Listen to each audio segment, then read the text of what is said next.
So many of you love Hillary. Many of you love Teddy. Not my dog Ted. And so many of you love Donald. But the question is, if Trump wins 5 primaries today, as is predicted, for the sake of unity and for defeating the Democrat Socialist Islamist Party, shouldn't Cruz just drop out of the race? Simple question. 855-407-282. Because if he doesn't drop out of the race, why is he staying in? Because the system has been set up so that if he stays in, the party bosses just might steal the primary process away from the popular vote and give it to him in order to make sure that Hillary wins and things go on as usual. That's how most of us analyze this who have the capacity to analyze the game as it's being played. So if Cruz doesn't drop out after today, why is he staying in other than to make sure that Trump doesn't get the nomination? So therefore, whose side is he on? It doesn't make Cruz a bad guy. I mean, he's an aggressive, ambitious man. Otherwise, he wouldn't be in politics. He couldn't make it in the private sector as an attorney, or he would be a private sector attorney making a lot of money. Don't give me the public servant garbage. I don't believe a word of it. Public servant, yeah. John Kerry's a public servant. And millions and millions of $1 billion of the trust fund is in foreign tax havens, the public servant John Kerry. Anyway, the point is a simple question. If Trump wins today, the 5 primaries, which you know the states they're in, do I have to read them to you? I will in a minute. Because my stations in these states are pretty big. I mean, Connecticut, WICC Bridgeport, XLM New London, DRC Hartford, MMV in New Haven, WWCO Waterbury. In Delaware, I'm on WGMD, Salisbury. In Maryland, I'm on the powerhouse WMAL, Washington, D.C., Maryland. WCBC, Cumberland, CBM, Baltimore. In Pennsylvania, big state, Michael Savage, BLF, State College, BZU, Scranton, ILK, Wilkes-Barre, KVA, Lewiston, KZN, Hazleton, SBA, York, MLP, Milton, CNS, Latrobe, great beer out there. Rhode Island, Michael Savage is on WPRV. So the issue is 5 primaries, and everyone's predicting Trump sweeps. This is the real Super Tuesday. He's eliminated all the competition except one. And so I'm asking a very simple question. For the sake of party unity and for the sake of defeating, I don't know how to characterize Hillary other than saying Hillary Clinton, because the two names together make for a whole. You just say Hillary Clinton, a number of words come to mind. Corrupt, criminal family enterprise, retread, whatever you want to say. We know who she is. We know what she stands for. There's nothing new under the sun. Even progressives hate her.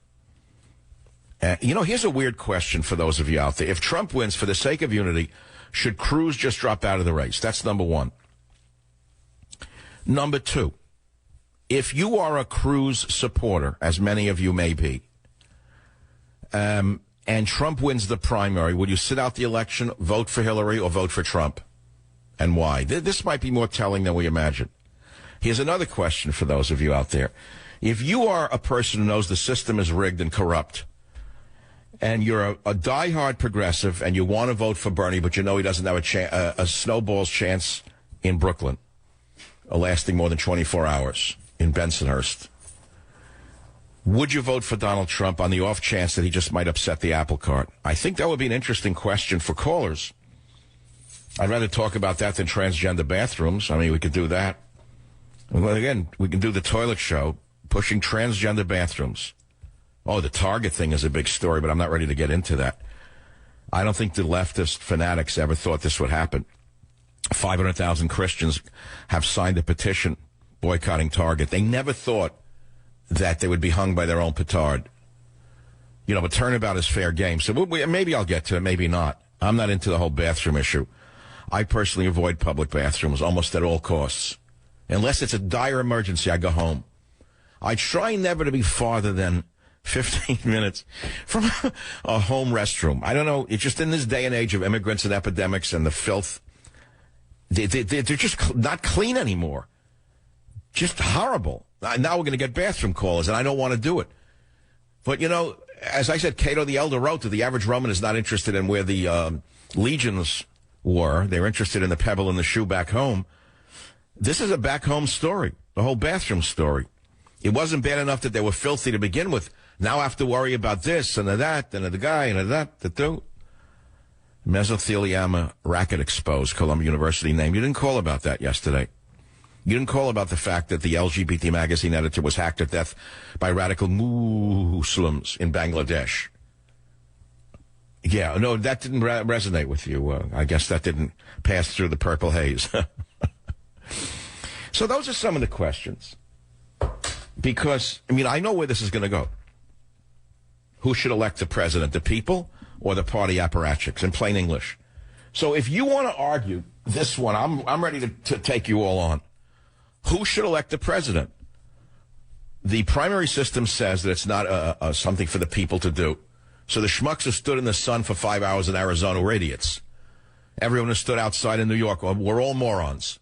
It should be decided by who? By a few people in the back room somewhere.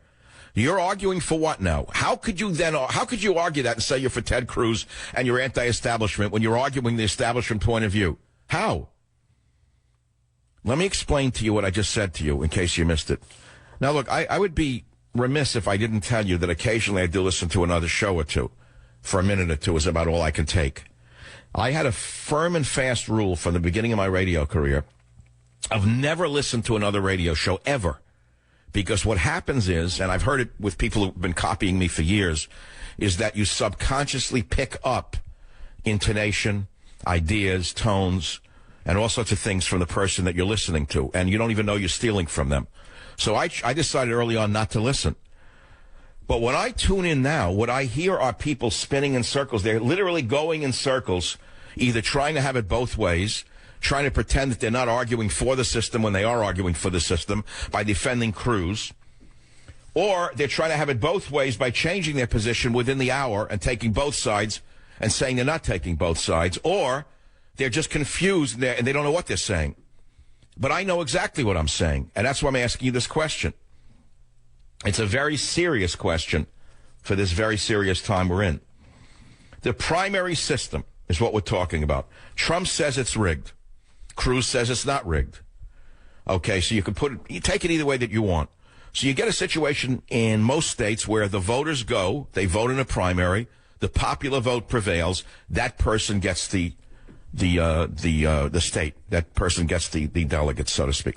Then you have twisted, corrupt states like Colorado, Wyoming, where it's run by a few old ranchers who own the state. And they decide the people don't matter. Let the idiots stand out in a hailstorm. We don't care what they say. We pick the delegates in advance. We'll decide who gets them. So is that what you support now? So then why don't you eliminate the vote altogether? Just eliminate the vote. Get rid of it. After all, it's an antiquated system going back to the 1700s. What do we need a vote for? And by the way, most of you experts in politics don't realize the following. The Constitution has absolutely no mention of political parties. Did you know that?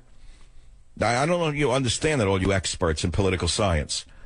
Where in the Constitution does it say there shall be a party called Democrats and a party called Republicans? Answer, nowhere. Okay, so that's a separate issue. But let's put that aside, because this is going to lead us down the road to the Electoral College, and I know where that's going to take us. Why was the Electoral College created? Does anyone know why? Should we get rid of the Electoral College? Why should we have an Electoral College?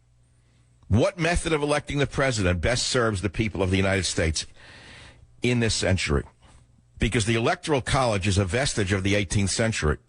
It absolutely stands in opposition to the principle of one person, one vote. Liberals would say the time has come to abolish it.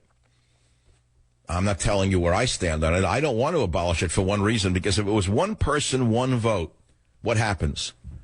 States like California and New York, which are predominantly filled with illegal immigrants and extreme left-wing fanatics, would nullify the votes of all the other 48 states by and large. That would be the end of it. You wouldn't even have the reason to have an election. It would be decided almost immediately. And so, well, in this sense, then the little state, a tiny little state, has as much power as a very big state. Is that what you want? Do you think that a few 100,000 voters in Wyoming should have the same power as millions of voters in California when it comes to the Electoral College? Think about that one. You say, well, all right, give states' rights, then prevail. But at what, at what cost, though? The result of the Electoral College is that in the state of Wyoming, the last I checked, there were like 200 and some odd thousand votes. And each elector represented 70,000 votes. In California, there were almost 10 million votes that were cast for 54 votes, which represented 179,000 votes per electorate. So, you want to eliminate the Electoral College? I say no, because Obama's been stocking the big cities in the coastal cities with illegal aliens who always vote. 99% will vote for a Democrat who promises them something for free. And he panders to them. And that's a trick, by the way, of the left wing. They've always done this in order to skew elections. But this is nothing new. This goes way, way back. So we have a lot to talk about if you want to really get into it. I mean, it's not the kind of thing that I normally do. I'm much more eclectic than the Electoral College. And it bores me to death, frankly. When I hear people talking about it, I think I'm back in high school falling asleep. My eyes go dull. I don't know why I'm listening to this garbage. I'd rather talk about social issues. I'd rather talk about a bad television show. Anything. But I'm doing this because I'm actually interested in it now. For the first time in my entire life, I, Michael Savage, am actually interested in who should elect the president. Should it be delegates or should it be the people? So now many of you who pretended in your own head to be wild, crazy revolutionaries who wanted to throw over the system. Yeah, take the government back. Yeah. So the people went out and voted for Trump, and you said they're wrong. Now you're sitting and arguing that they shouldn't have been able to vote at all.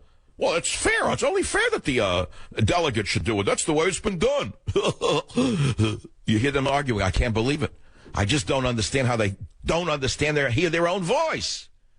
These are the people who have posed as revolutionaries, radical conservatives, mad at the system. They want to take the system back. They don't want those powerful Republican interests controlling the... No, we want the people's power. So people go and vote. Now they say the people can go to heck, where they want them to go. No, we only want the party delegates to have the power. So which way do you want it? Better make up your mind, because let me tell you something. I'll tell it to you right now. And this you can take to the bank. Careers are being made and lost during this election. Many people underestimate the intelligence of the audience, and they think that they're stupid. Many people think that the audience is so fickle they don't remember what they say from one day to the next. They don't remember. They think that you, the audience, don't even listen to them. All you do is hear a voice. You're sort of like a dog, and you don't really know what anyone's saying. And they underestimate you. I don't see it that way. In fact, people who know me say, Savage, you have one problem, is you overestimate the audience's intelligence. And that may be maybe a defect of mine. I don't know. But I will bring up esoteric topics that I frankly think are not over the head, but they're not interested. Many people are not interested in the things I'm interested in. But it's why I'm in radio. In other words, I've made my name in radio by doing the odd stuff that interests me. It's called versatility, something that's missing in the conservative world. The conservative world is the most boring, stifling world in the entire universe. You can die. It's worse than watching paint dry. When you hear somebody wrapping themselves in the flag, you may as well just run for the hills. I'll be back in a minute to finish this incredible monologue on the Savage Nation. Join the Savage Nation. Call now, 855-400-SAVAGE, 855-400-7282. Savage. My Savage Nation is sponsored by SwissAmerica.com. It's the only company I trust to protect my wealth. Call 800-BUY-COIN. But it's a different time, I recognize that. But the fact is that certain things are the same and things don't really change. People want to vote. People who think want to be part of the process that picks the mayor or the dog catcher or the president. Otherwise, they feel disenfranchised, like they don't know what country they're living in. And so we hear, well, okay, we want to bring democracy to the world. And so $3 trillion later, and cemeteries are filled with dead soldiers, maimed men whose heart, you can lose your heart looking at what happened to them. in order to give the misanthropes in Iraq the right to vote. Like suddenly I cared about 24 million Shiites who have always hated us. But that was, well, it was worth it to George Bush and Halliburton. So 24 million Iraqis got the right to vote. And what happened as a result? We got shafted. We didn't get a barrel of oil, no reparations, nothing. Same with Kuwait. Went and rescued their behinds. And what did Kuwait give us? A stab in the back. Why? Because George Bush plunged us into a war that nobody wanted. Nobody wanted to go to war in Iraq. It was a big lie. And you say, well, what does this have to do with the election? Well, it has an awful lot to do with the election. Because since that war, people have felt a distemper toward the government, more so than ever in my life. It was the war in Iraq that fractured this nation in a way I've never seen it fractured. And if you think it's unique to America, you would be wrong. Because it's not unique to America. Most nations hate war. Most nations on earth are not militaristic. They're pacifists. They want to be left alone. Now, that brings us down to one man, one vote, or do you want party apparatchiks picking them for you? If you do, then why don't you just eliminate the vote altogether? Join the Savage Nation. Call now, 855-400-SAVAGE, 855-400-7282. Savage. And here I am. You know, I was never that interested in the nuts and bolts of politics. It bored me to death, to be honest with you. I hated it. I always figured the kids that went into the GO were the creeps. You remember those kids in high school, the creeps, who knew everything about Robert's Rules of Order, and they ran for office? I never liked them. I was always a misanthrope in that sense. I was an outsider. Always like, what are they doing? What are they getting so worked up, running around with signs in the assembly? You know, vote for Billy, vote for Mary. I didn't care about it. I was never interested in that level of politics. Now, there are those who are. I mean, God bless them. Just, I find it boring, so stifling. Worse than trigonometry on a hot June day, let me tell you.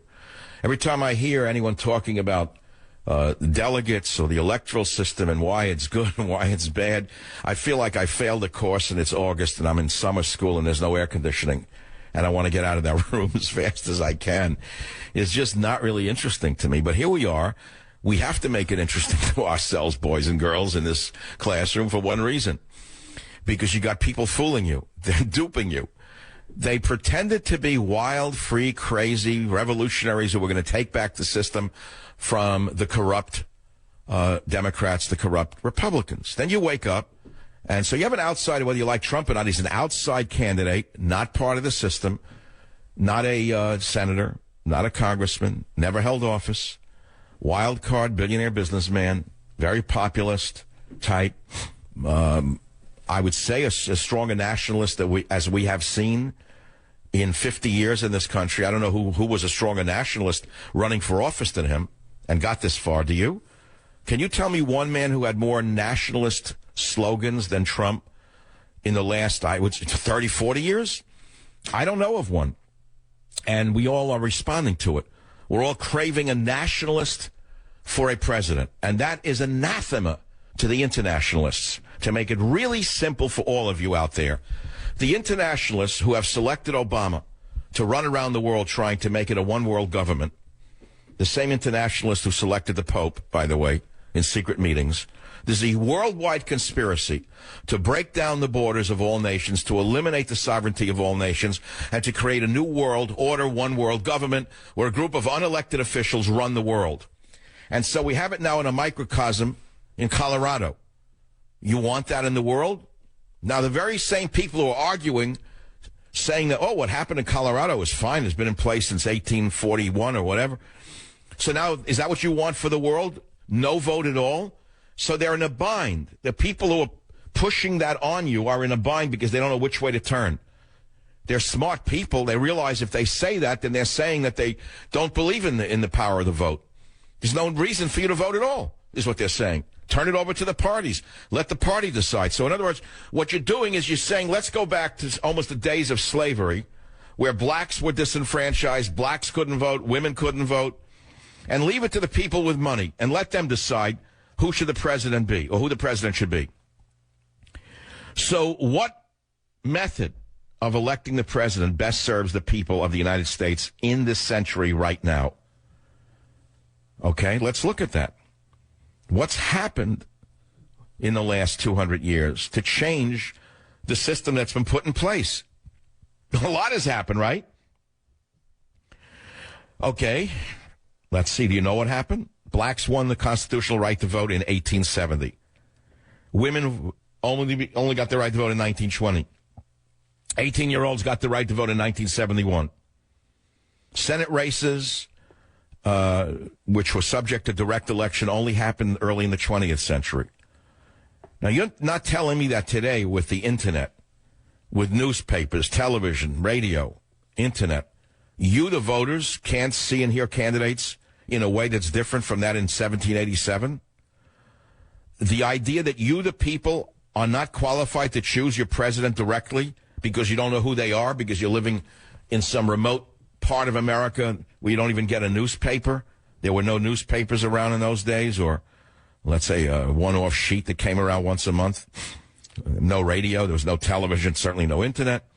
So if you go, well, how could you know who to vote? You don't know who these guys are. It could be a foreigner. So you know who the people are. Of course America has changed. Of course people can figure out who the people are who are running for office today. So the whole issue of who controls, who wins, or runs, rather, is the issue today. That's what we're arguing over. And that comes down to the delegate system, and it comes down to the Electoral College. So now I want to launch into something that many of you are going to try and lead me to, but I may as well do it anyway, because I don't want to play cat and mouse with my callers. The cruise bots are going to call the show and say, well, Mike, I've listened to you, and you're saying we should do away with the Electoral College, and I didn't say that. Well, are you saying the popular vote should prevail? Why, then Al Gore would be president. See, that I see that on the blog. They think they're that smart. Well, there's an answer to that, too. Are you ready? Roll of drums. Maybe this country would have been better off if Gore had been given the presidency through the popular vote. Why do I say it? Because Bush was a disaster. The longer we look back upon what that man did to this country and the world, and the more history judges him, the worse he looks. History will not be kind to the Bush family, especially Bush II, for plunging us into a war that fundamentally transformed America. Now, we hear that Obama wants to transform America, and he has, and he's doing it in ways that are very damaging to this country's psyche and soul. But make no mistake about it. The Iraq War fundamentally transformed this nation in a way that we have never seen, well, we had not seen for many a year, and we haven't recovered from it yet. We're still wounded from what Bush did to this country. Not only was it a wildly unpopular war, but it was built on a house of lies. And the fact of the matter is, we were nothing but a mercenary army for the oil companies and for the Gulf states. We were a mercenary army for the Gulf states, plain and simple. We were a bunch of Hessians hired by the Saudis, the Kuwaitis, and the other fabulously fine people in these royal families, these dynasties. They used us, and Bush was their man. So you say, well, transforming America. Well, Bush fundamentally transformed America right then and there. So I would say that if you say, well, what are you saying, Sam? I say, yeah, maybe we would have been better off if Gore had won. So you say, well, what do you mean we would have been better off? Well, let me ask you something. If Gore had won, because he won the popular vote, by the way, never forget that. If Gore had won, what would have happened? No Iraq War, number one. No Iraq War, number one, and Saddam Hussein would have been in power, and he would have crushed all of those terrorists who are now plaguing the world, because he was a maniac dictator who knew how to deal with the fanatical elements of the religion that he was certainly a member of, and he was a dictator, make no mistake about it. But he knew how to control the religious fanatics, and apparently Bush didn't like that. He didn't think it through. He played checkers when we needed someone who could play triple electronic chess. Bush was playing backgammon with two pieces. Okay, so what else would have happened if Gore had been elected? Because let's say there was no electoral college, and it was based on a popular vote. No Iraq War. So you said, well, he would have pushed the lie of global warming. He probably wouldn't have gotten too far way back when. It was this whole environmental stuff was a lie. He couldn't have gotten as far as Obama's gotten years later. And moreover, I'll throw something else out if you want to play what if. If Gore had won, because he did win the popular vote in 2000, we wouldn't have Barack Obama. You haven't thought that through. There would be no Obama because Gore would have been a one-termer. And that would have been the end of it. There would be no chance for an Obama had Gore won. So if you want to look backwards, you could say maybe Gore should have been the winner. Okay, but let's put that aside because, if doesn't make for a good talk show. You want to talk only about Trump and Cruz, Trump and Cruz, Trump and Cruz, Trump and Cruz. You Cruz voters remind me of the Ron Paul voters I had. They used to drive me crazy on radio. Ask my poor call screener. Look, they're smiling. They'd call the show up and go, Ron Paul, Ron Paul, Ron Paul, Ron Paul, Ron Paul, Ron. We had nuts. This went on for months and years. Ask anyone in talk radio. No matter what the topic was. You could be talking about a sexual topic. Ron Paul, Ron Paul, Ron Paul, Ron Paul. Same thing now with Ted Cruz. It's the same fanaticism. I see the same exact mentality. Ron Paul, Ron Paul, Ron Paul, Ron Paul. Where is Ron Paul today? Hello? Does anyone know where he is? You don't even remember his name. You don't even remember his name. But you were fanatical about him. I say let the people decide right now. The people have said Trump should be the candidate against Hillary. They want a complete head-to-head with Hillary. And I am arguing today, very simply, I'm not going to be one of those people who play both sides against the middle and not let you know which side I'm on. I'm clearly on the side of the people. I know what the people want because they want what I want. Because I was the first in the media to want it. And I was very clearly on the side of Trump for very good reasons. Because he was the only one talking about borders, language, and culture. The others didn't really say it. They talked around it. There was no clear plan. Trump was very clear. We're going to build that wall. We're going to not let Muslims come in until we can figure this thing out. Who could argue with that? Why is that a racist thing to say when the Muslims who are rampaging across Europe because of the Bolsheviks like Angela Merkel are causing mayhem from one country to another in Europe?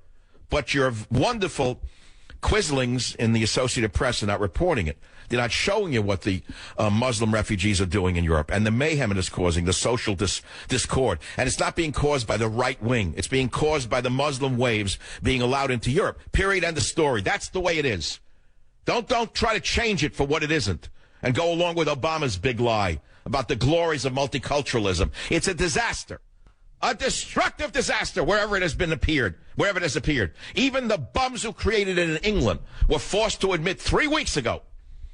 The man who created the whole idea, called Islamophobia, admitted, finally, maybe he was running for his life, that he did it specifically to upset the white European, heterosexual Christian. And he said it's been a disaster. The ones who did it to the English in the Labour Party admitted they did it to rub the noses of the nationalists in multiculturalism and nullify their arguments, but they said it's been a disaster. Now suddenly they're sorry? They are traitors. And if there was a court for traitors, they should be number one on the docket. But I won't go there because this is not a court of law. This is simply a radio show heard around the world via the internet. That's a little side note, but we're known as talk show hosts heard in America, whether you're number 1, 2, or 3, 4, 5. It doesn't really matter. What matters is the show is heard widely broadcast, widely heard, lots of stations, prime time on the East Coast, and picked up on the internet around the world.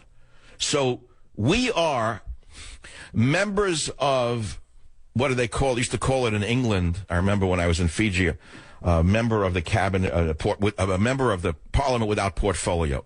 We have no portfolio. We're not members of any party.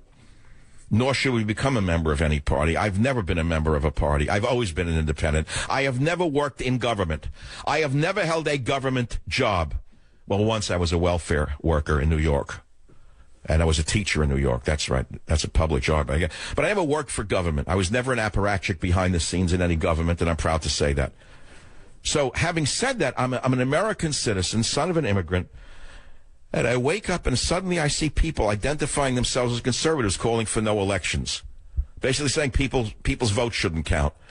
I say, wait a minute, we went to war in Iraq so they could put their finger in purple dye and go and vote? Remember that, how proud Bush was that all those Iraqis had purple ink on their fingers to show they voted? Wow, that was really worth Mrs. Smith's son's life. I'm glad Mrs. Smith got a flag for that one. That's nice she has that flag for her mantle, that her son was blown up with an IED in Mosul. That was really great that they sacrificed so much blood to take the Sunni Triangle only to see now that is the heart of worldwide terrorism. That's really great.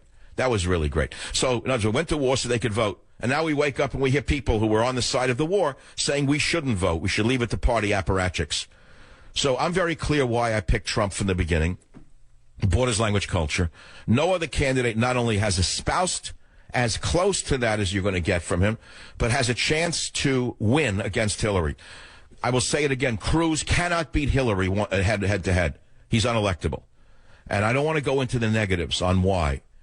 I don't need to bash Cruz to build up Trump. That's not my intent. And so I go back to my primary point because I'll ask it as a question. If Trump wins today, the 5 primaries, for the sake of unity, should Cruz just drop out of the race? I'll be right back. Join the Savage Nation. Call now, 855-400-SAVAGE, 855-400-7282. Savage. The Savage Nation is sponsored by Swiss America, the only company I trust with my financial future. Call 800-289-2646 or SwissAmerica.com. It's the Savage Nation. Welcome back. We're talking about such boring stuff that I have to play a little Charlie Parker and reminisce a bit here and there. 5 primaries today. Connecticut, Delaware, Maryland, Pennsylvania, Rhode Island. And we're discussing the whole issue of, do we have one man, one vote? Do we have people voting for us? And who's arguing for the people's not voting? The Cruz people are arguing people's votes shouldn't matter. That's what they're saying. Now, many of you will be shocked to learn the following. Do you know... Are you aware of the fact that the popular vote for the president is not embedded in the Constitution? I'll say it again. A popular vote for the president, direct or indirect, does not appear in the Constitution, and therefore theoretically could disappear. In any state or all the states at any time, they could eliminate it. So you Cruz people better be very careful what you're wishing for. You're saying that the delegate system is great because it worked for you in Colorado and Wyoming. So maybe you want to have the Republicans have a new convention and vote to eliminate the popular vote altogether. There should be no votes for the primary and no votes for the presidency, and just let the smart people who run the country behind the scenes anyway pick a president. Is that what you want? Well, as Mark Twain said, if voting made any difference, they wouldn't let us do it. Yes, indeedy, the old jester, Mark Twain. If voting made any difference, they wouldn't let us do. They wouldn't let us do it. Old Marky had it right. Samuel Clemens. Old Samuel Clemens. If voting made any difference, they wouldn't let us do it. It's the Savage Nation. Be here. Period. Join the Savage Nation. Call now, 855-400-SAVAGE, 855-400-7282. Savage. Warning. The Savage Nation contains adult language, adult content, psychological nudity. Listener discretion is advised.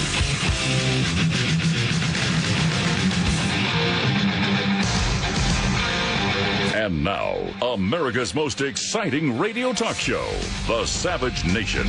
Talk radio for the thinking person, home of borders, language, culture. And here he is, Michael Savage. And one Charlie Parker piece I don't like. Welcome back to the Savage Nation. If voting made any difference, they wouldn't let us do it, said Mark Twain.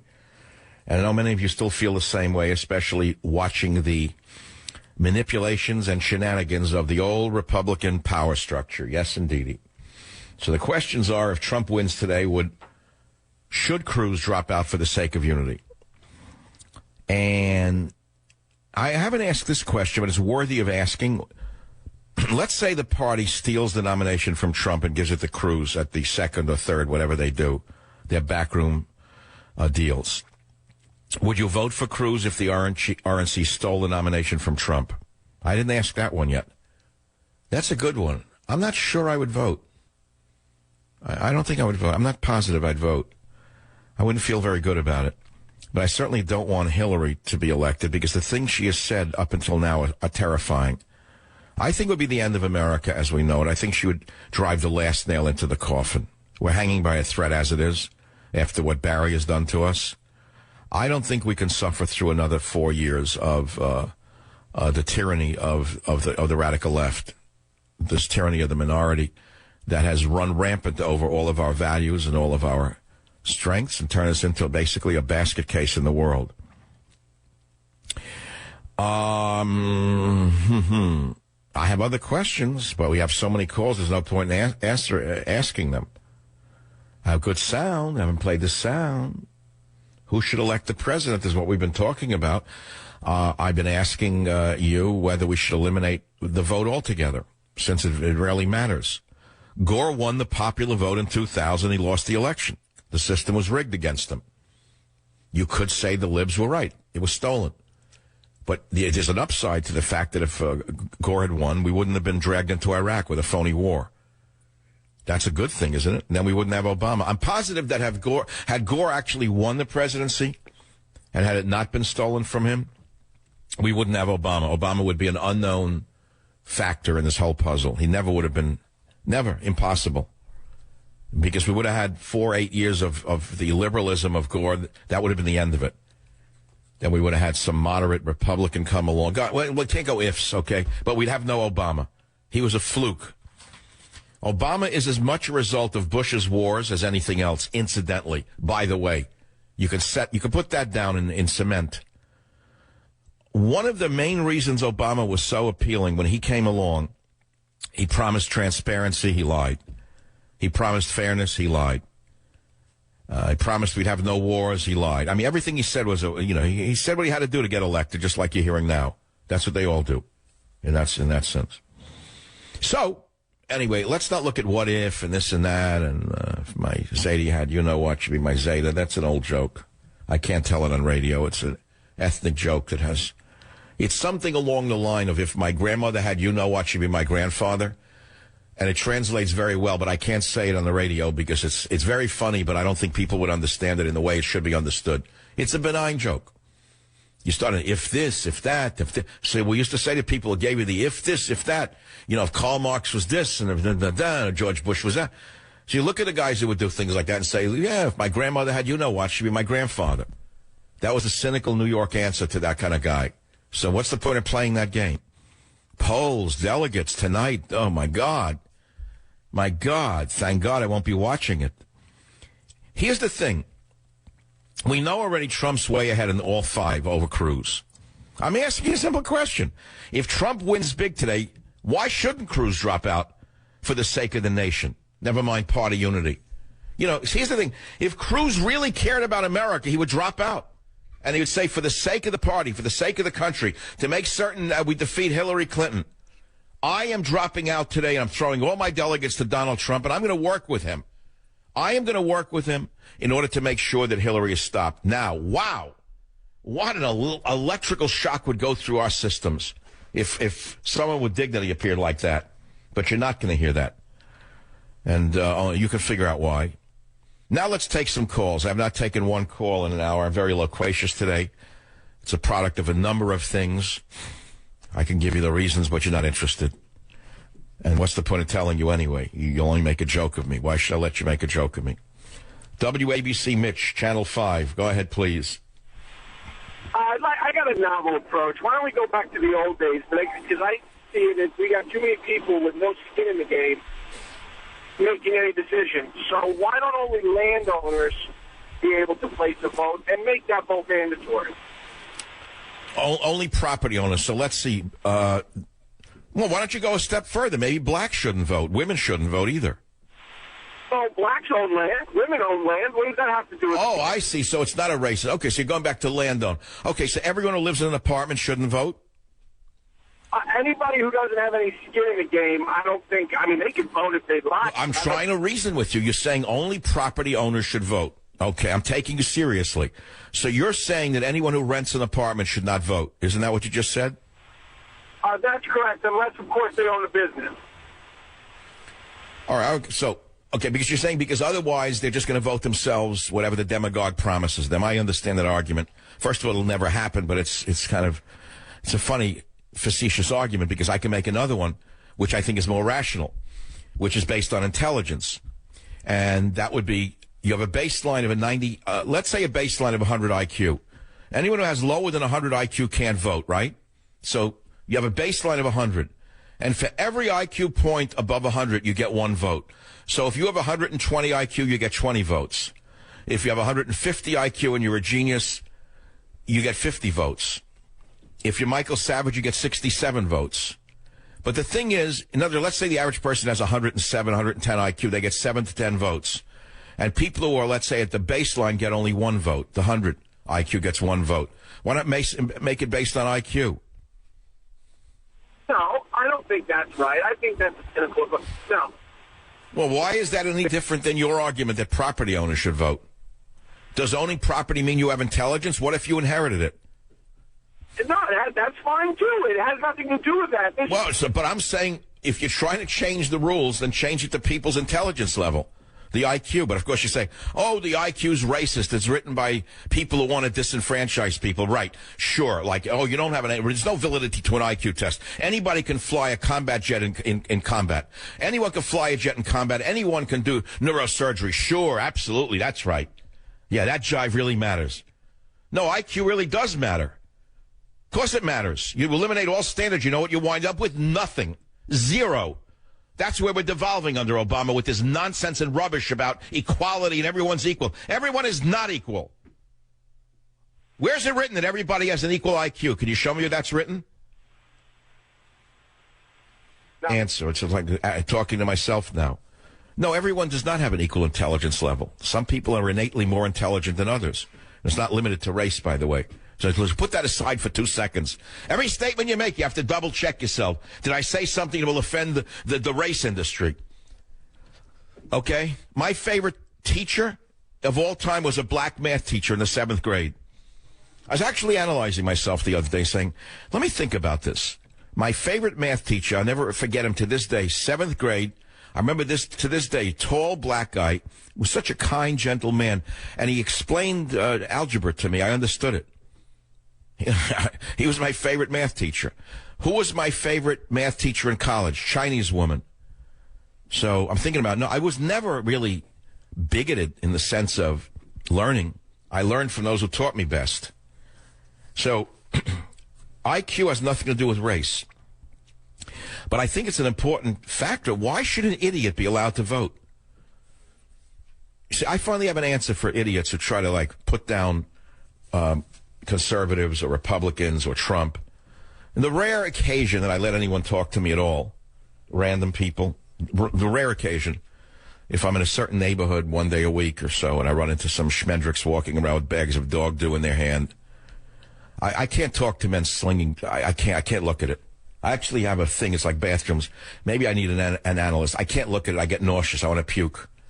I don't take any man seriously. He's walking with a bag of dog crap in his hand. So one of them says to me, dumb Trump, dumb Trump, dumb Trump, dumb Trump.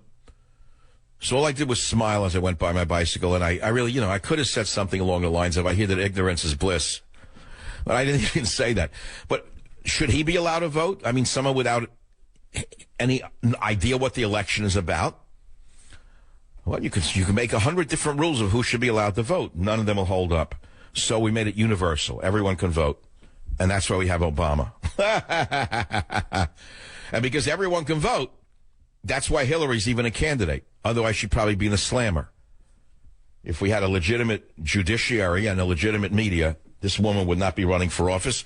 She would be running from officers. Very Shakespearean. I like that. Very good. That'll engender me greatly if she becomes president. I may have to move to Iceland and open Savage's Icelandic bar. That's if they would have me. I don't know if I'm allowed in. It could be some reason I'm banned in Iceland. I'd rather move to Iceland. Okay, let me not go there now about where I'm going to move if she becomes president. I love all of those people who I really despise who are going to leave the country if Trump wins. Oh, God. Please, Donald. Can I pay their ticket? Can I be I'll buy them first class. Rosie O'Donnell, first class to any country on earth if you don't come back for 10 years. Whoopi Goldberg, 2 first class tickets to anywhere on earth if you don't come back ever. So I never have to look at you again. That's not so bad. What a deal that would be. They're not going to leave. Where are they going? Grandstanders. Rotting guava fruit on a jungle floor. A bunch of them. But let's not go there either. So I asked these questions. WABC Michael has a comment to make on Channel 6. Channel 6 from WABC. Michael, go ahead, please. I'm up at 4:30 in the morning. I have a neighbor. I come home at 4:30 at night. He's in the back. I don't know. He has a canvas. He's painting. I ask him, who are you going to vote for? Bernie Sanders. Wait, hold on. I like what you're saying, but I didn't hear. You have a neighbor who does what? He canvases paints? Yeah, he paints. He does some pottery in the backyard. Oh, an artiste. I get it. Yeah, he's a very nice guy. But I'm like, Oh yeah. I'm sure. He goes, I'm going to vote for Bernie Sanders. I said, well, that makes a lot of sense because you don't really work, so you don't have any skin in the game. Because I agree with the last call. You don't worry about taxes. I know you won't admit to me you're getting a government check. Oh, Michael, is he a retired teacher on a pension? Is he a retired teacher? No, he's on a day older than 25, 26. Oh, but he's an artiste. What's he living on, an inheritance? I don't really get that personal. Then I'm in a ridiculous conversation with the guy.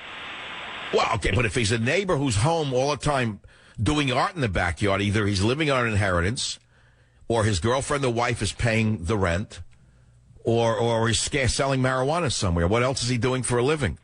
It could be all of the above. So you're saying he shouldn't vote, but maybe he would say you shouldn't vote because he doesn't like the color of your hair. That's a possibility, and I'd accept that because that's his opinion. I just don't understand if people don't understand just the tax bracket, just getting taxed with getting a check. No, I agree. One of the reasons I would never vote for Hillary is because she wants to raise my taxes. That's the number one reason I would never vote for her. Here's the thing. She certainly represents the power structure and the rich people of America. That's who she hangs with. Okay? So you say, well, they're not going to pay more taxes if she wins. No, because they've got the tax structure set up so they pay almost no taxes. I did that show 2 weeks ago or a week ago. The Martha's Vineyard crowd, they don't pay taxes. I pay 39.6% Fed, 15% state. I'm choking on taxes. I hate taxes. I pay straight up retail. I hate the state tax. They push me one more point, I'm leaving the state. They'll say, good riddance. Good for you, okay? Good for you. All of us earners who are paying 15%, if we flee the state of California, who will be left? Google, they don't pay any taxes. What does Mark Zuckerberg pay? You think he pays 39.6% with his triple Irish, triple Dutch methodologies? You know that these people are not paying straight up taxation. What a shame. Yeah, no, it is a shame. The whole thing's a scam. So Hillary will not raise taxes on those who know how to hide it, like John Kerry. I linked an article on michaelsavage.com that I first saw this morning on Drudge from the Daily Caller. Kerry and the Hines family have millions invested in offshore tax havens. Can you believe this? The guys who speak about equality and fairness and Obama, we should all pay our fair share, they're hiding their money. Michael, do you want a copy of Teddy and Me or Government Zero? Either or. I would accept either or. Government Zero. Okay, you got Government Zero since you said or. AWE. I'll be right back. Join the Savage Nation. Call now. 855-400-SAVAGE. 855-400-7282. Savage. The Savage Nation is sponsored by SwissAmerica.com, the only company I trust to protect my wealth and financial future. Call 1-800-289-2646. Why don't we just eliminate free speech? Because after all, we don't know as much as the pundits. I think that only Wolf Blitzer and Anderson Cooper should speak for us. And I think anyone who speaks,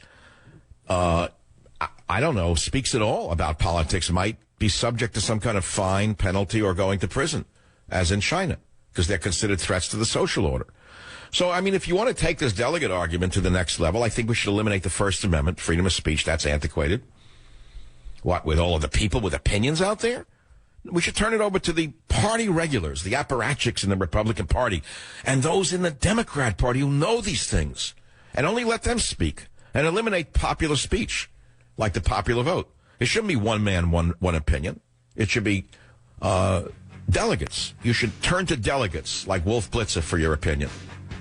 The way it's done in the Soviet Union in the old days, the way it's done today in China, where they arrest anyone who expresses an opinion that the government doesn't agree with. That's where you're going with the argument. The best argument against democracy is a 5-minute conversation with the average voter, said who? Winston Churchill. Did you know that? Yes, indeedy. Join the Savage Nation. Call now, 855-400-SAVAGE, 855-400-7282. Savage. You can't see a painting. You see the garbage they're buying, the people with money, the Google schmenders? I mean, I go to galleries. You talk to gallery owners. They don't know what they're buying. Garbage smeared with a machine on a canvas. That's what they're putting on their walls. They have no taste. Nothing. The robber barons, what they have created. I love people that, robber barons, they go back to the old days. They name robber barons of the 1880s, the railroad guy. No, the robber barons of today are Google, Facebook, Microsoft. Those are the robber barons of today. How come no one's figured that out? Why do I say a thing like that? And I have to add, in my opinion. In my opinion, the robber barons of today are these companies because they don't pay their fair share of taxes. We all know what we're living through. We're living through an age where the greatest wealth in the history of mankind has been accumulated by people who don't deserve it, who don't pay their fair share of taxes. And they're saying that we in the middle class who do pay our fair share aren't paying it. So they hire a guy like Obama, a salesman for them, to run around the country making you think that guys like me are the ones who are not paying my fair share, when it's they who are not paying their fair share because they go in and out of the White House left and right. Take a look at who went in and out. Al Sharpton and the guy who runs Google. What do you think they're talking about? They're talking about how to avoid taxes and how to run the world. They're so powerful that they refuse to answer the FBI and break open the iPhone to see what was in it. That's how strong they are. The arrogance of the Caesar who runs it. That guy thinks he's more powerful than he is. He is the president. The guy Cook. He has more power than Obama does in terms of the purse strings. Are you kidding me? That's why Obama listened to him. Who do you think put him in office? So anyway, the point is there's a lot of social dissent in America right now. A lot of it has to do with these, I almost said gangsters. We talked about green gangsters yesterday. Do you know how many billions of dollars are stolen a year by people in the green gang business? You don't have any idea, but we try to expose it to you. Then you got these companies who are not paying their fair share of taxes, using offshore tax havens and all sorts of schemes created by the IRS for men like them. And they're trying to say that it's guys in the middle, like you, perhaps, or women who run a little business and make $200,000 to $500,000 a year or $200,000 to $1 million a year. They're saying you don't pay your fair share. You mean 39-40% plus New York state tax, New York City tax, if you live there isn't enough for them? So they're trying to take it out of the middle class, not out of those who are making the billions, see, and not paying their fair share. But, my friends, it is enough that the people know there was an election.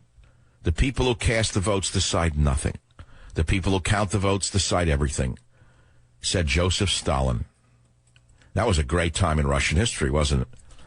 Yeah, he said, the people who cast the votes decide nothing. The people who count the votes decide everything. So if you look into the vote counting technology that's being used in America, you're going to be shocked to find out that some of it is done by foreign firms, owned in cahoots with some very shady characters, both abroad and here in America. That's right. So let's just talk amongst ourselves about the election. We see a guy like Trump surging over everyone on the Republican side due to the popular vote. And then we have the strange phenomenon of a man who was posed as an outsider, Ted Cruz, and maybe originally he was, but he certainly isn't acting like it now. Here's this poseur, Ted Cruz, posing as an outsider, trying to stop the actual outsider by saying he's not an outsider, he's a charlatan, and that he's the real outsider. And he's saying, well, the popular vote doesn't really matter. What matters is the delegates, because they've been empowered for 150 years. That's how it's done, and don't complain about it. So how can he claim to be an outsider when he's disenfranchising people who stood outside in the sun to vote? What's he saying? It shouldn't matter? That's what he's saying. It shouldn't matter. So there's the paradox of the Ted Cruzites. And so let's bring it down home and get it over with already. I'll say it again. Today is Tuesday. There's 5 primaries. Connecticut, Delaware, Maryland, Pennsylvania, Rhode Island. It's thought that Trump's going to sweep all 5. So you got spokesmouths for Cruz having the nerve to get up today and say, well, it's expected that Trump will win, but it doesn't matter. No, it doesn't matter at all. It's been expected. And how could you say a thing like that and expect anyone to believe the next thing you say the very next day? But they're saying it. I read this stuff. I can't believe what I'm looking at. If Trump sweeps 5 today, I think for the sake of not only the Republican Party, the cohesion, but for the sake of the nation, Cruz should respectfully make a big speech tomorrow, and Kasich, and say that for the sake of the nation, they want to make certain that a conservative Republican wins, Donald Trump, and they're throwing their delegates to him, and they'll do everything they can to make sure that they're elected, because they don't want Hillary Clinton to win, because it would be a disaster for America. Then I would know Cruz is for real. Otherwise, I don't think he's for real. How's that? Does that work for you? What do you think about that?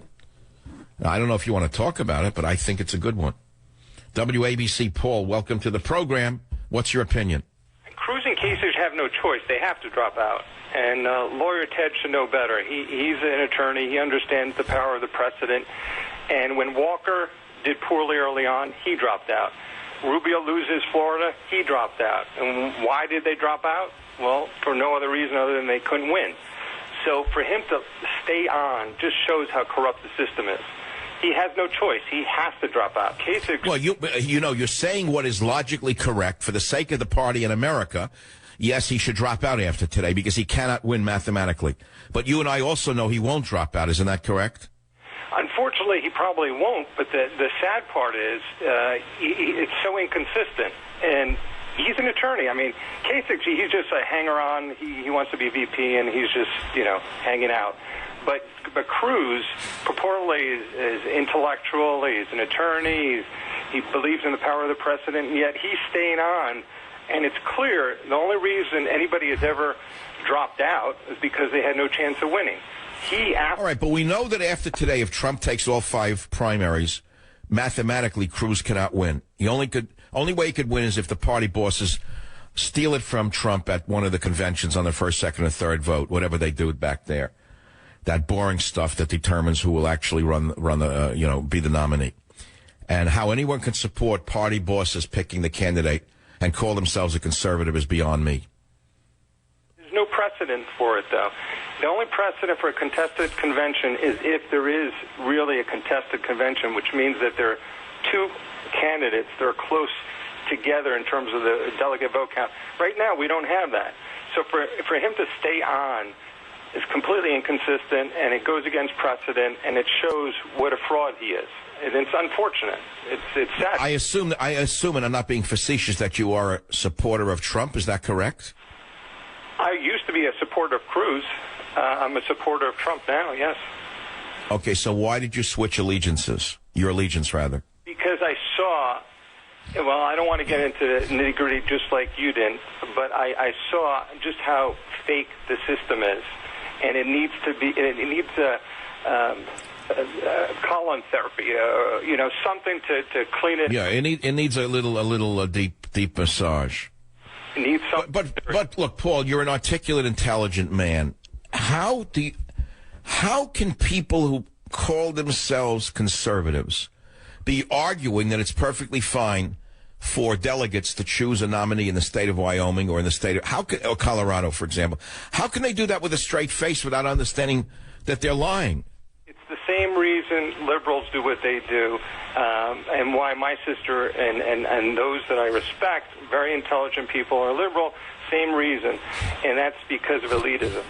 The conservative elites feel that Trump, the way he projects himself, is beneath them.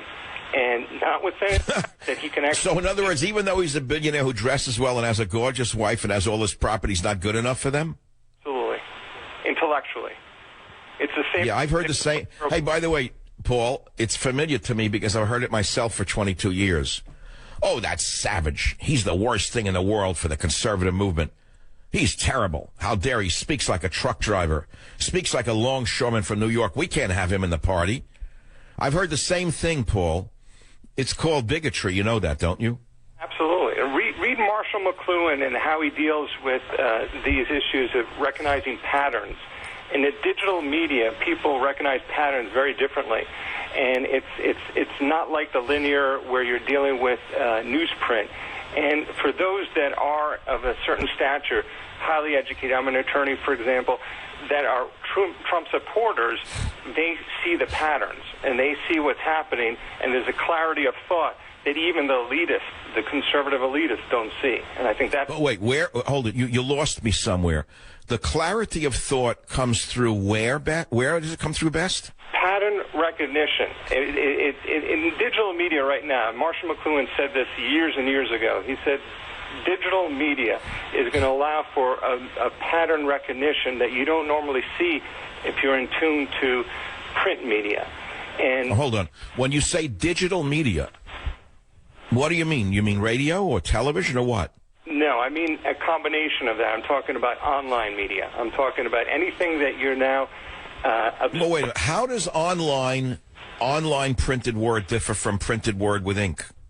Because of the juxtaposition of the imagery and understanding so many of the information that's now thrown your way, you have no choice to do pattern recognition. And when you do that, you become a different type of intellectual. You're able to perceive things a little bit differently. And a lot of folks that respond to Trump, whether they're educated or not educated, are now able to see in that intellectual light a little bit better. There's a lot of material that's written about Marshall McLuhan that talks to this issue. Okay, so since you seem to be a student of this field, Enter Talk Radio, what about the pattern recognition of the messaging that comes out of my voice? What do you hear? That's exactly it. I mean, you hit it right on the head. I mean, what you do is the pattern recognition to such a high level, and you don't even recognize it. You don't even know it when you're doing it. And you're... Are you sure? Are you sure I don't know it? No, you say you're able to talk in, in concrete terms, to visualize, and that sounds like it. What I'm talking about is at even a higher level. It's the pattern recognition allows for the intellectual thought process that doesn't currently exist if you're just focused on print media. If you just No, I understand what you're saying. Absolutely. What I've said is I speak in pictograms the way Chinese speak the way I do. They speak in pictograms. They write in pictograms. I'm sure you're aware of that. That's why the Chinese languages are so much more complex than the Western languages, because each letter is a drawing of something, and they're far more letters.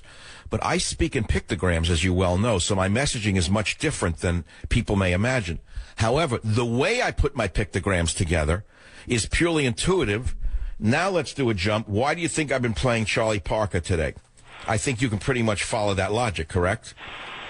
Well, the way jazz is in general, it's pure intuition. It's pure intuition. Many of these jazz musicians who were geniuses could not even read a note of music. Did you know that? I know a lot of them, and the same thing with Jimi Hendrix and others. All right, so in many ways, people understand that what I'm doing is verbal jazz on this program. But let's forget me for the minute. How could a guy like myself, who I think is kind of really heavily tuned into politics, I've written so many best-selling books, I've studied this in and out, I know what conservative means, I don't need anyone to define it for me. Borders, Language, and Culture says it for me. Why am I a Trump fan? Because he's the only one who addressed the border, the mishmash of the language, and the destruction of our culture as closely as anybody I've ever seen in politics in my time. That's why I've decided to throw my radio show at him in his favor. That doesn't mean that I expect anything from him. I've not been promised. I keep repeating it. And the thing is that if he wins, and by the way, in a head-to-head election, talk about patterns, I personally think it would be a landslide for Trump over Hillary.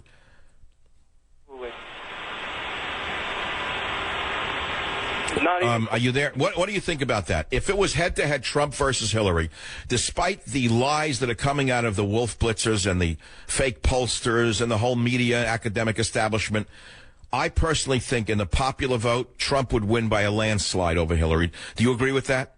Absolutely. Why do you think they're trying to take him down? That's exactly right. That's why the Cruz, Bush, Republican faction wants him down.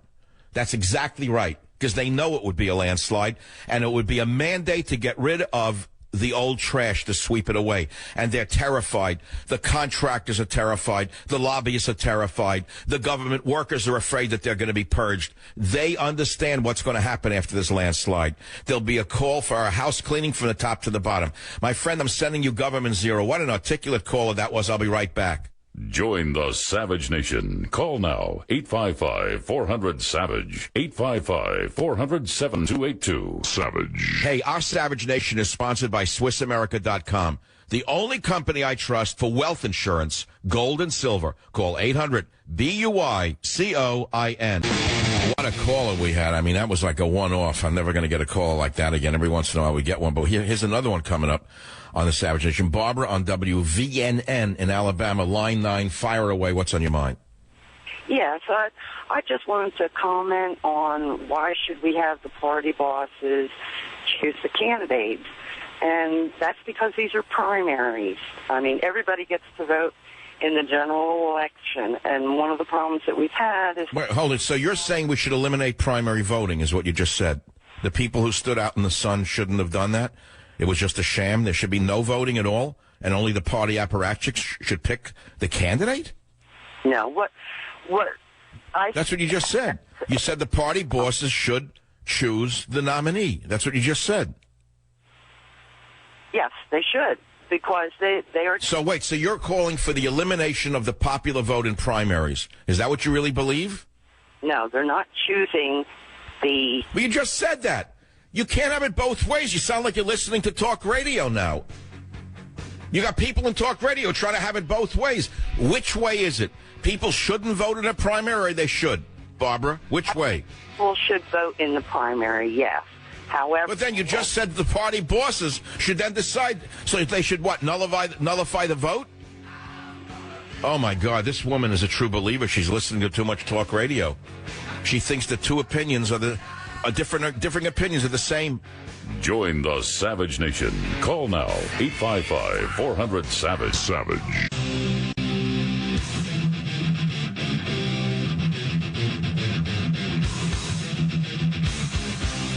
Warning. The Savage Nation contains adult language, adult content, psychological nudity. Listener discretion is advised.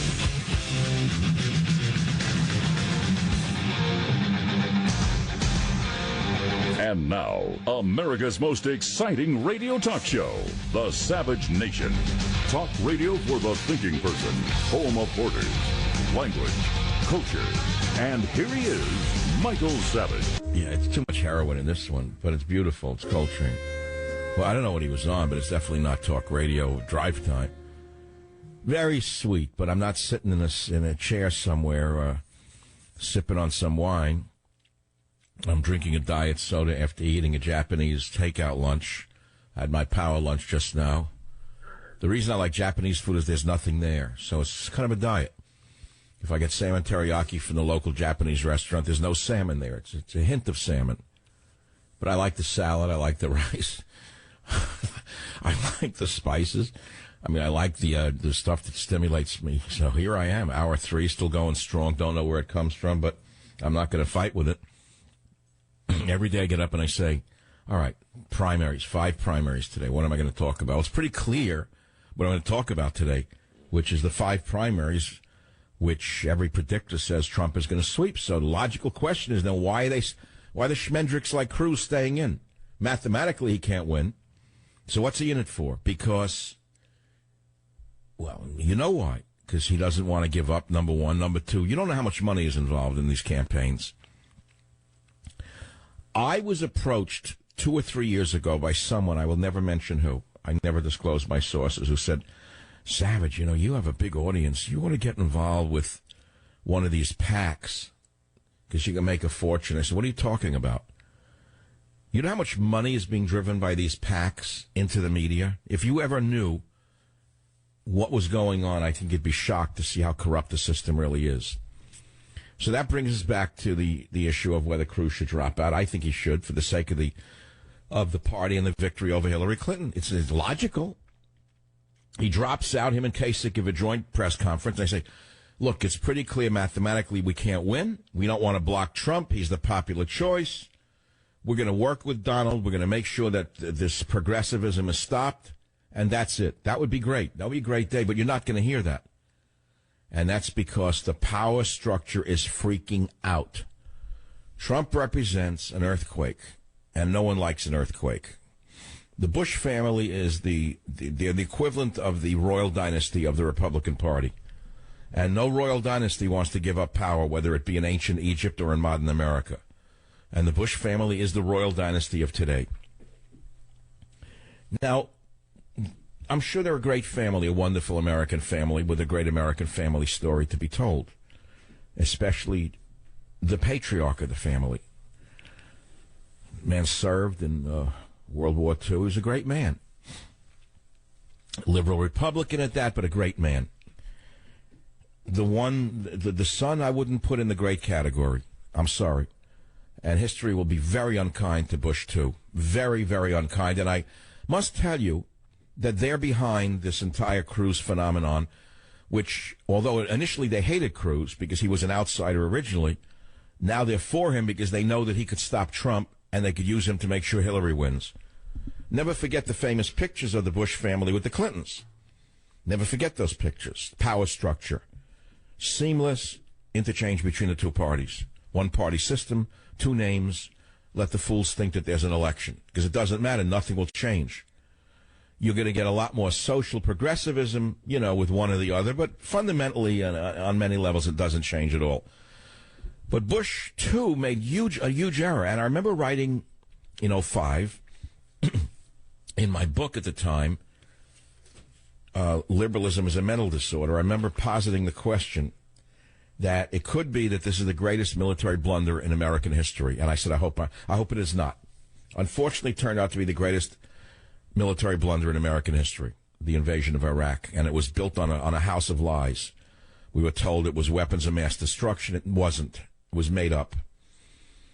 And then we were told by the left it was war for oil, which turns out was correct. It was war for oil.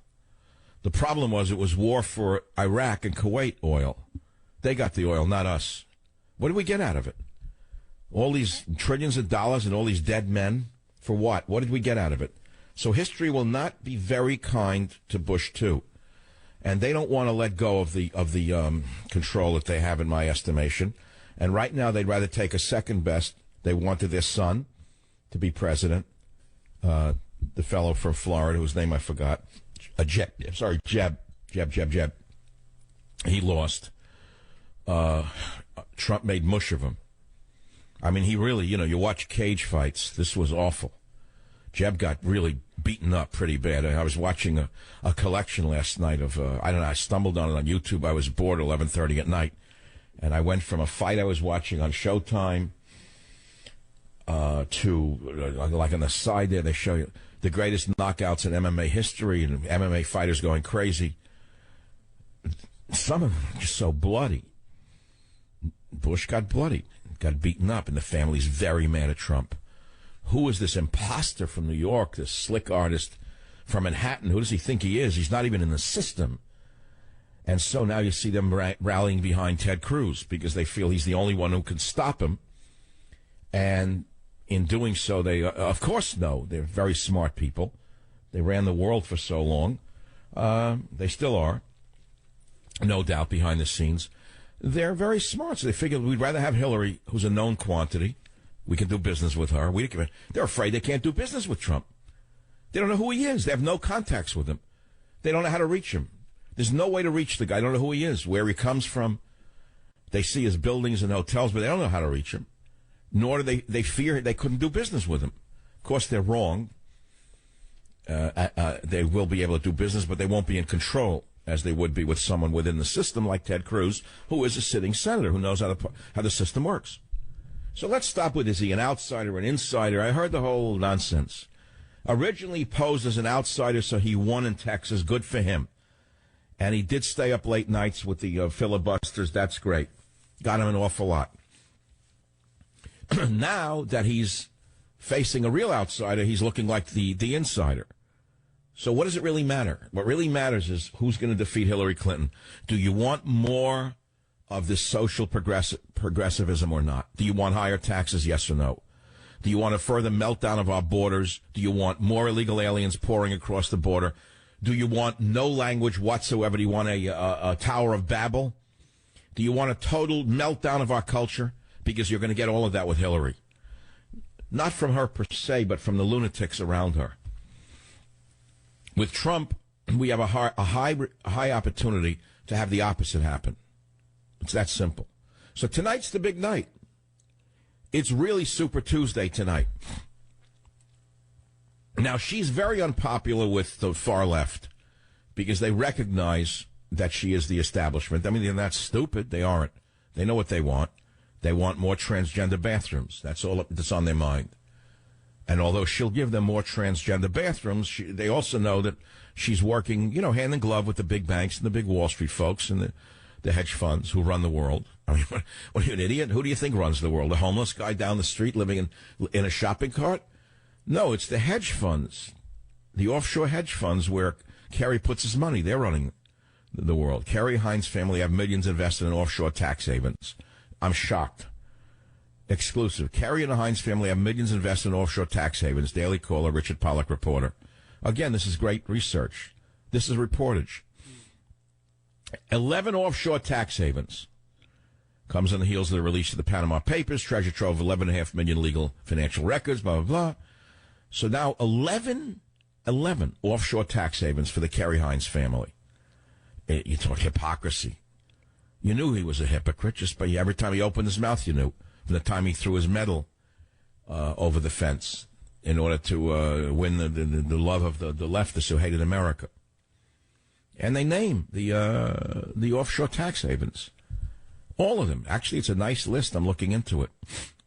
You know what I like about an article like this? It actually helps me do some financial planning. In other words, if Kerry Hines can put money into these offshore tax havens and not go to prison, maybe I should put some money into these tax havens. It looks like a good plan to me. I wonder what the minimum investment is in these funds.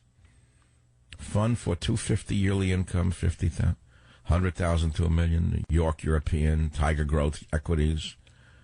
It's better than the bank where I'm earning less than 0%. It's better than mutual funds. Remember the age of the mutual funds? Everybody was selling them. There were guys selling those things. They would produce a certain percent. No more. They don't have mutual funds. They don't make any money. That's where all the money is now. The guys who are really the buccaneers of the Wall Street war. They've kept her in the background, by the way, Hines. She used to do such brilliant, insane speeches. I loved it. Oh, we used to have so much fun. You notice that they dummied her up? She's seen as infrequently now as Al Sharpton, now the Democrat election is around. She used to be wonderful in her early days, Hines. All of my continental friends. And she spoke in Portuguese, French, Italian, all in one sentence. I loved it. She was such a literate person, but you knew underneath it all there was too much lycopene. The lycopene had gone to her head. I mean, he married her for her looks, that we know. We know that John Kerry married Teresa Hines for the looks, not for the ketchup fortune. Now, that's a given. And he married her for her brains. You know that. The investments were made during both Kerry's tenure in the Senate and in his present position as the nation's chief diplomat. So we see all this hypocrisy and lies and double talk coming out of both parties. So everyone's fed up. So half the country of people who are fed up of old men. Actually, it's no country for old men, so we'll put it no country for young men either, by the way. That's another great story. There is no country for young men. I was reading an article this morning in the New York Post on the real reason millennials are broke. And I found out that I don't like the phrase, but okay, millennials are earning 20% less than their counterparts of a generation ago. You hear this? How do they live there? They're living in cardboard boxes in someone's apartment. And in 2000, the average 23-year-old male made $27,000 a year. By 2014, it was down to $23,000. The income of the average 29-year-old fell from $56,000 to $50,000. Both sets of figures adjusted for inflation. And as you'd expect, young people, I hate the phrase young people. Was that a special, was it a separate, I don't know, gene pool? Young people. That's stupid. Young people working in arts and entertainment were hit the hardest with their pay down 26%. That's really hard to figure out. Arts and entertainment. They get coffee for someone who runs a website. They go to work for a news crew. You're supposed to start in the downstairs. The guy who runs Disney started in the mailroom. You're not supposed to make money when you're young. You're supposed to work your way up. Those with jobs in food service, hospitality, and retail were also forced to pinch pennies as their wages dived 16%. Millennials were... The report comes as the number of 20-somethings in New York skyrockets. When are they all going there? The percentage of the city's population made up of that age bracket jumped from 10 to 19%. That's a big jump between 2000 and 2014. So I don't understand this. If you can't make a living in New York, what are they going there for? It's the dream of making a living in New York and moving up. So in other words, you start at the bottom, you're not making much money, but you figure if you're smart and aggressive, you'll move up and you'll make a life for yourself. But if you're going to hang out till 3 o'clock in the morning getting stoned to marijuana, you'll be a bum when you're 40 the way you are at 23. You'll be the same bum at 40 that you are now. And who are you going to blame then? Donald Trump?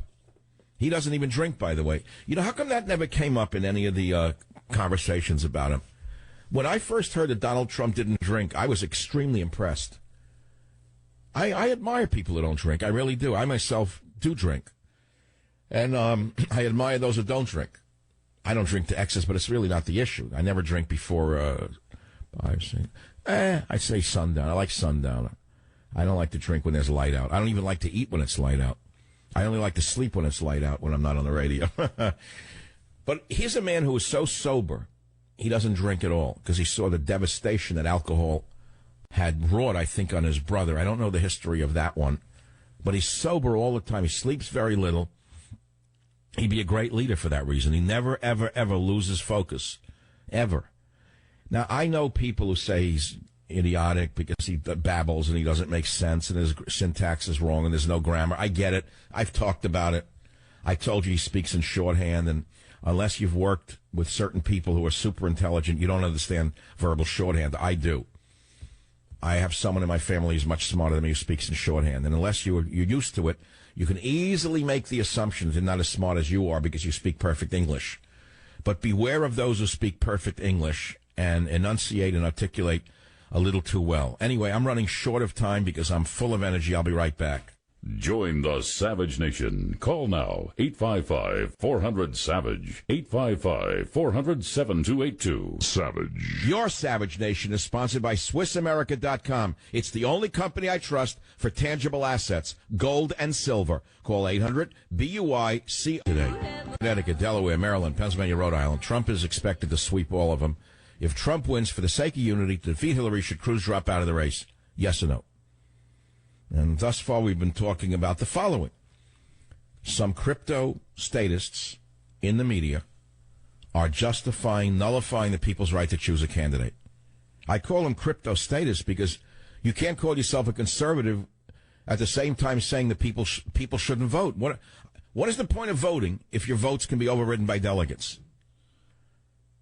Okay. I haven't gotten to Obama going to Europe to scare the Brits into not leaving the EU. And he's got his entire legacy at stake. You should hear some of that sound, which I'll get to in the next half hour. WJR, Mike, your vote counts on the Savage Nation. What's your opinion? Go ahead, please. We should just completely get rid of the primaries.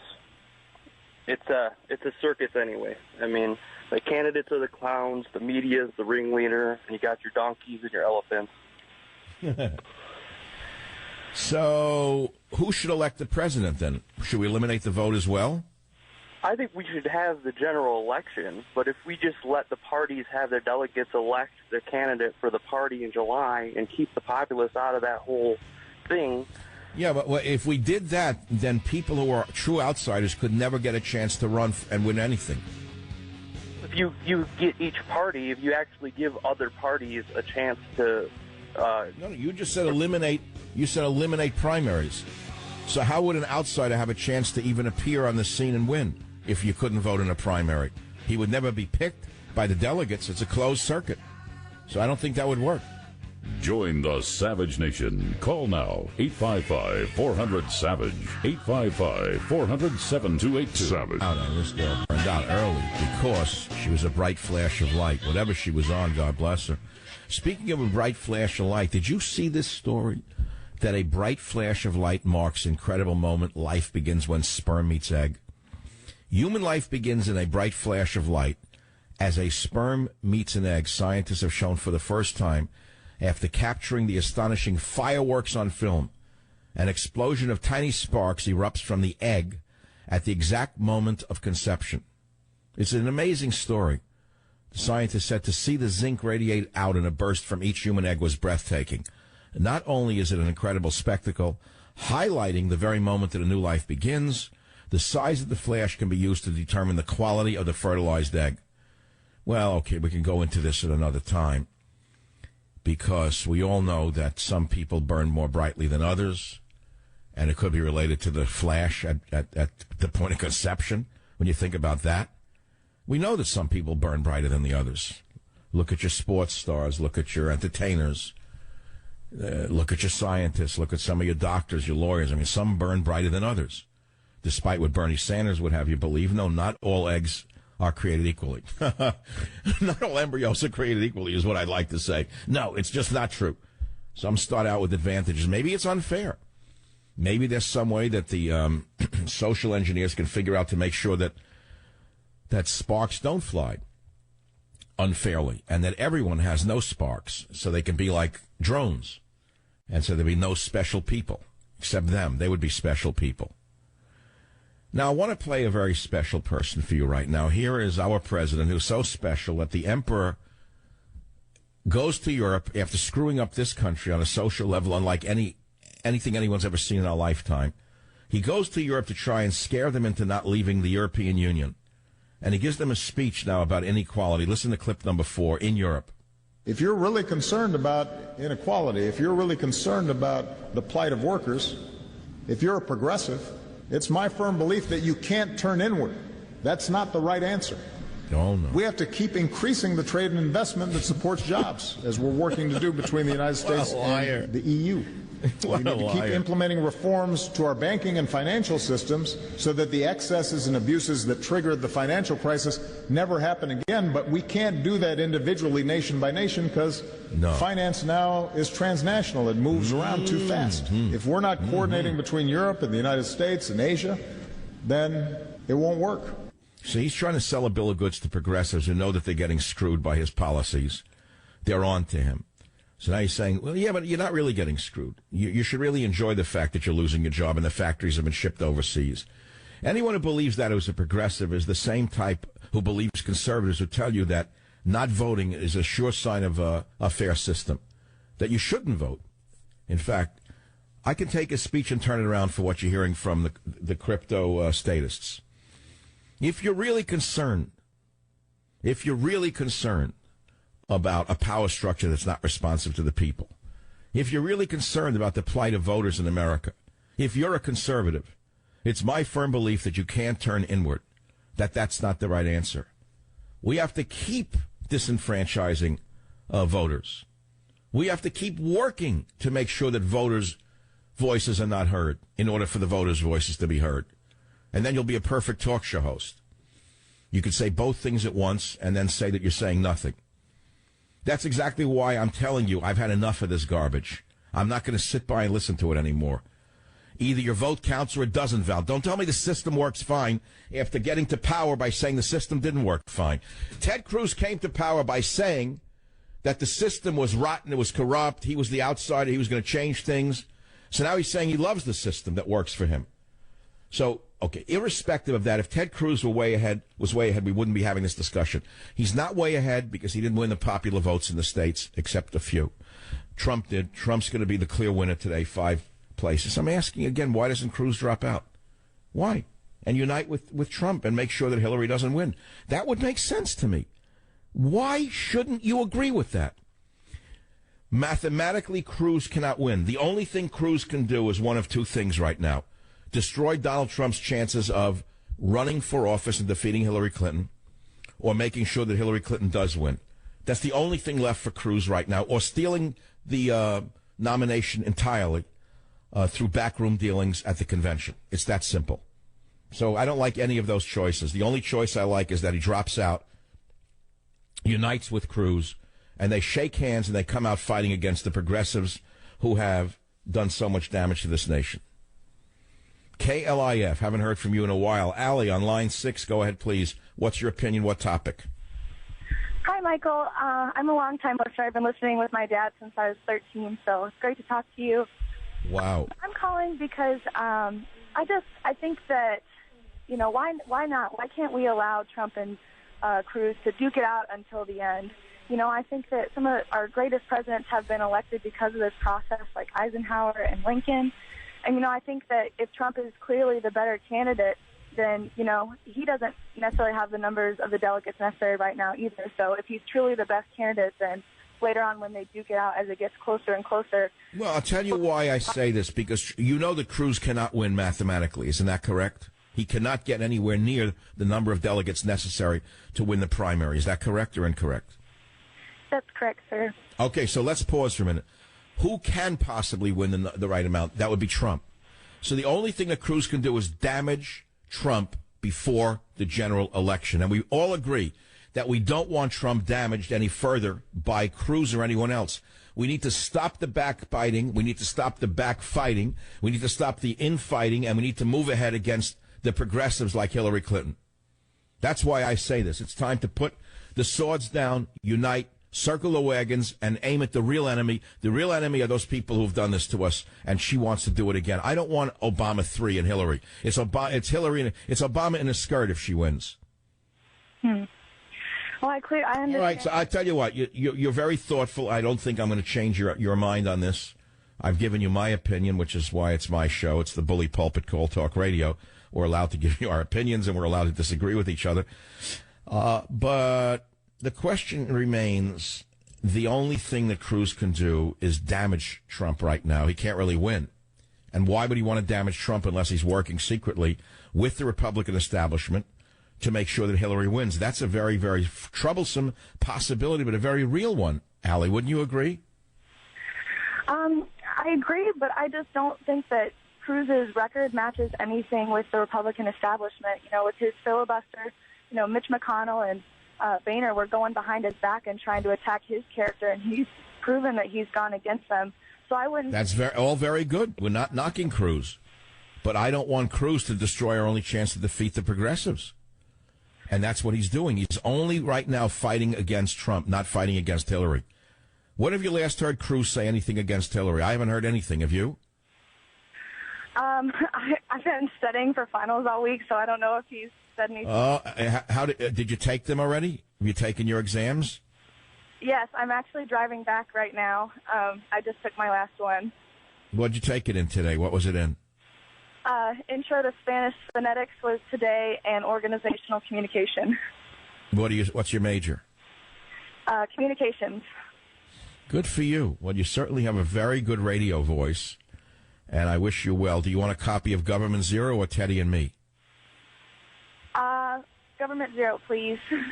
Okay, that's very sweet. Okay, you stay on the line, and it's okay to disagree with me. I'm not a liberal. I accept disagreement. Okay.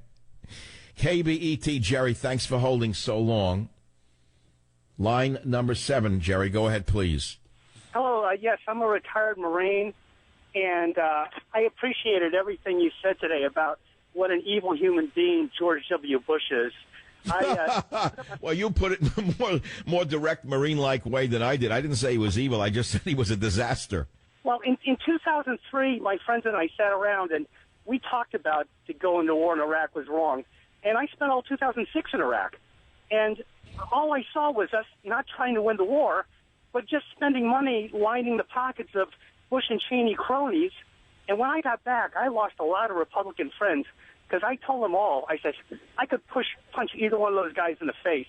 And it's not PTSD. I was just angry at the waste. Well, Jerry, let's analyze what I actually wrote in 2005 and 6 in Liberalism as a Mental Disorder. I didn't know how it would turn out, but I said, if it turns out that Iran is the great winner here and they expand their empire to the Euphrates, I said this will be the greatest military blunder in history. And on top of that, do you know how many Marines I raised money for who George Bush imprisoned for doing their job correctly in Iraq? Many. I don't get credit for it. I'm not looking for credit. These were men who decided to live instead of die. These are men who shot first instead of getting shot first. And as a result of their doing their job, as Marines should do, which is kill the enemy instead of being killed or injured, George Bush had them court-martialed. He put them in prison. Some of them are still locked up today in some of the most horrendous prisons you could ever imagine. They're treated far worse than the Muslim killers in Guantanamo, and you probably know that. Some of them are locked up in Fort Leavenworth, which is an almost medieval prison. And all they did, their only job that they did, was killing the enemy instead of being killed by the enemy. You know that.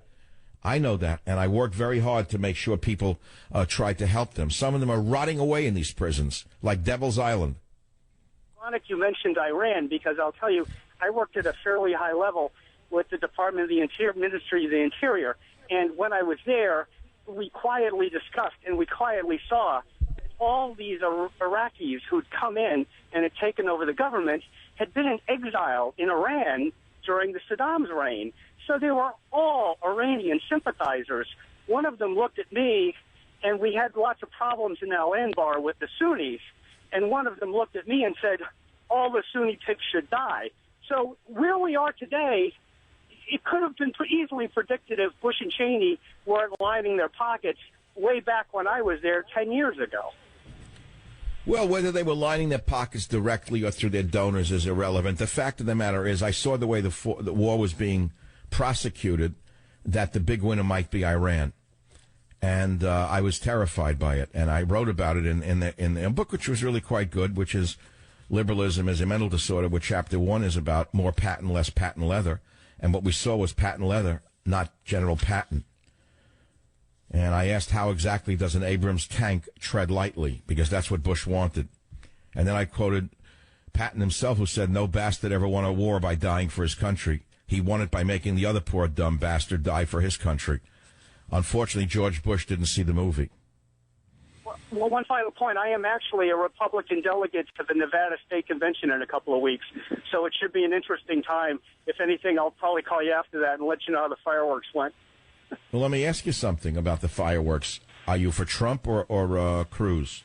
You know, it's funny you said that, because I am a constitutional conservative, and I tell you, in one respect, I kind of like some of the things that Cruz says, but I was born in New York, and when he made that New York comment, I knew what he was saying, but I said, could you be a more stupid politician that's an alienate the fourth largest state in the country, you moron? What, the New York values thing? Yeah, that New York values thing. It's like, I mean, you don't make a short comment like that, a broad brush comment like that, and then try to go back and explain it. It was a stupid thing to say. Well, he sure got trumped in New York, didn't he? Yeah, he got trumped primarily because of that. And I'll tell you, my most important thing when I go to this convention, if I have a chance to speak anywhere, is I'm like, I would vote for a rock in the street before I'd vote for Hillary Clinton. And unless you all start understanding that and coming to grips with that, then we're never going to get anywhere.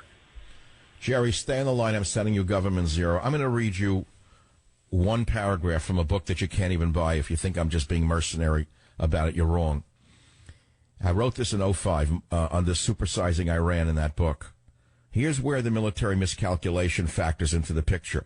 Mr. Bush and his band of neocons have had this ambitious fantasy of transforming Iraq into America Light. However, visions of a democracy in Baghdad may be short-sighted.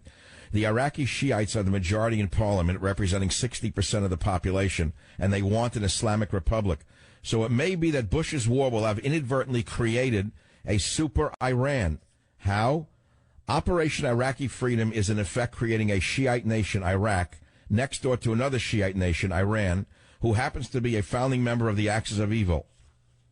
Okay, so believe me, I've studied these things pretty carefully, and in Liberalism and a Mental Disorder, I foresaw what might be the future of the Middle East as I see what's happening right now in the civil war going on inside the Republican Party. I'll be right back.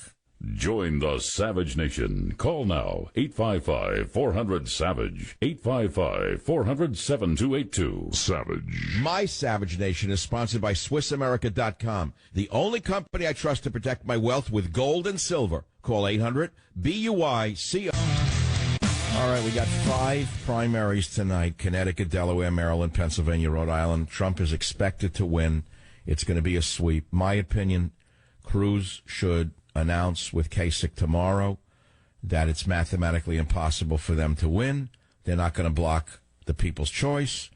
They're going to join forces with Donald Trump to make certain that progressivism is stopped in the United States of America before it's too late.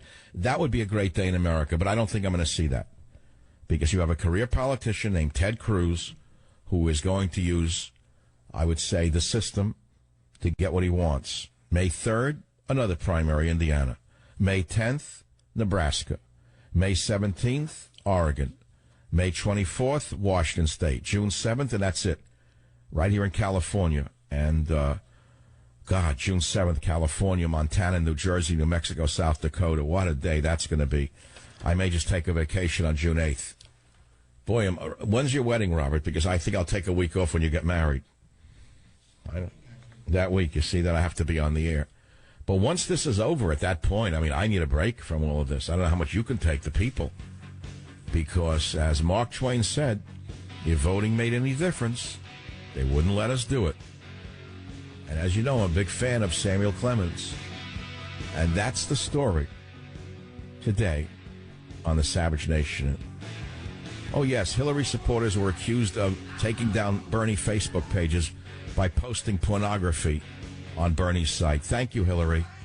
Thank you, Hillary. Just what America needs.